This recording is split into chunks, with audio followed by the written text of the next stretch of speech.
Why does the genealogy in Matthew contradict the genealogy in Luke? In the book of Matthew, chapter 1, it gives a genealogy from Abraham all the way down to Jesus. And in Luke chapter 3, it gives a genealogy from Jesus all the way up to Adam.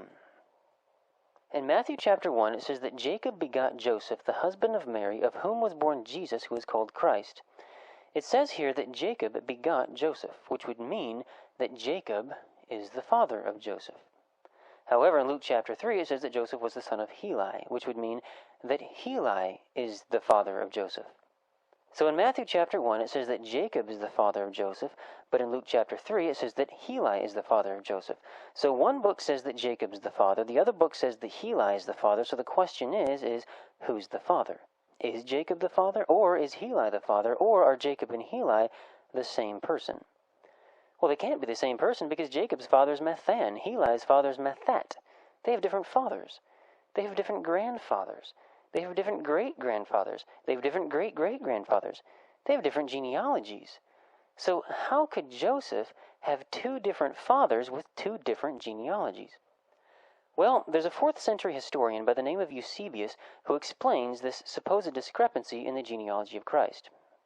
In Eusebius's Ecclesiastical History, in Book 1, Chapter 7, page 21, second paragraph, second sentence, he says, Heli and Jacob were brothers by the same mother. Heli, dying childless, Jacob raised up seed to him, having Joseph according to nature belonged to himself, but by law to Heli, thus Joseph was the son of both.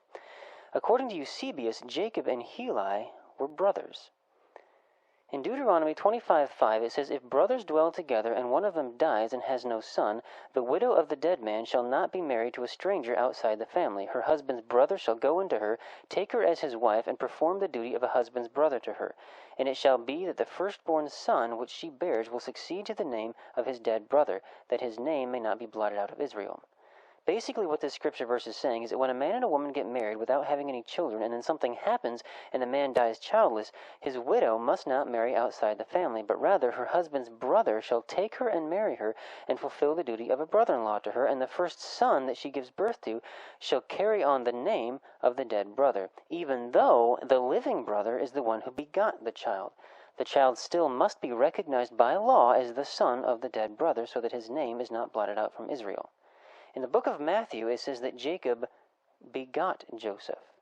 However, in the book of Luke, it says that Joseph was the son of Heli.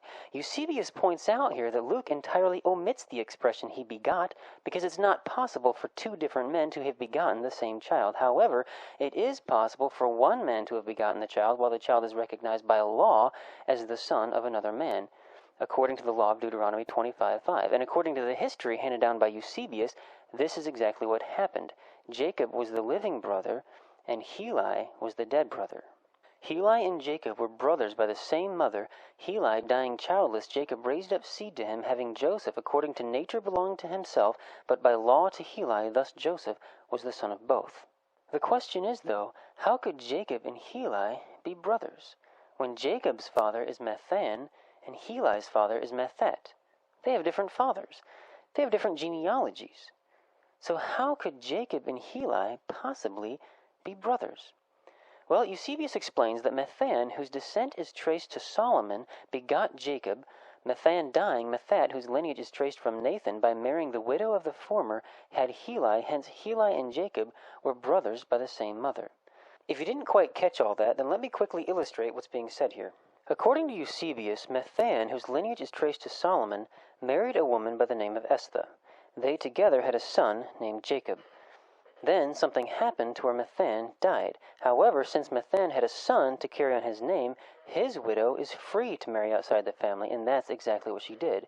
She married a man by the name of Methat, from a different family with a different genealogy, whose lineage is traced to Nathan, the son of David. Then they together had a son named Heli. Thus Jacob and Heli are brothers by the same mother, though they had different fathers with different genealogies. Then, when Jacob and Heli grew up, Heli married a woman, but before they could have any children, Heli died childless. So his widow was required by law not to marry outside the family. So Jacob took her as his wife, fulfilled the duty of a brother-in-law to her, raising up seed to him, having Joseph, who by nature belonged to himself, but by law belonged to Heli. So when the book of Matthew says that Jacob begot Joseph, that's true. But when the book of Luke says that Joseph was the son of Heli, that's also true. Neither of the Gospels have made a false statement. Both accounts are true. All this information can be found in Eusebius' Ecclesiastical History in Book 1, Chapter 7, pages 19 through 21. You can buy this book on Amazon. Now, there's some people who give a much different explanation of the genealogies, and they say things like this. The church historian Eusebius, writing in the early 4th century, records that separate genealogies appear for the following reason. Jesus had both a biological mother, Mary, and a legal but not biological father, Joseph. Matthew records Jesus' genealogy by the law through his adopted father, Joseph. And Luke records the genealogy of nature through his biological mother, Mary.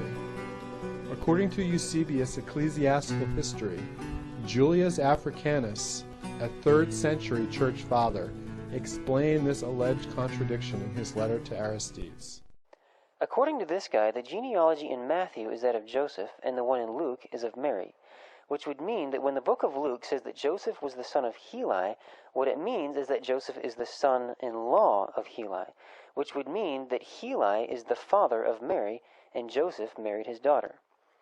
And in order to back up his claim, he references Eusebius' Ecclesiastical History, Book 1, Chapter 7. Well, I own Eusebius' Ecclesiastical History, and I looked up Book 1, Chapter 7, and according to Eusebius, Heli died childless. He says, Heli, dying childless, Jacob raised up seed to him. So how could Mary be the daughter of Heli when Heli died childless? According to Eusebius, Joseph is not the son-in-law of Heli. He's the son of Heli according to the law, not according to the law of marriage, but according to the law of Deuteronomy 25:5, the law of a brother-in-law, when a man raises up seed to his dead brother. So I don't know where this guy got his information, but he definitely did not get it from Eusebius like he claims. According to Eusebius, both genealogies are of Joseph, neither are of Mary.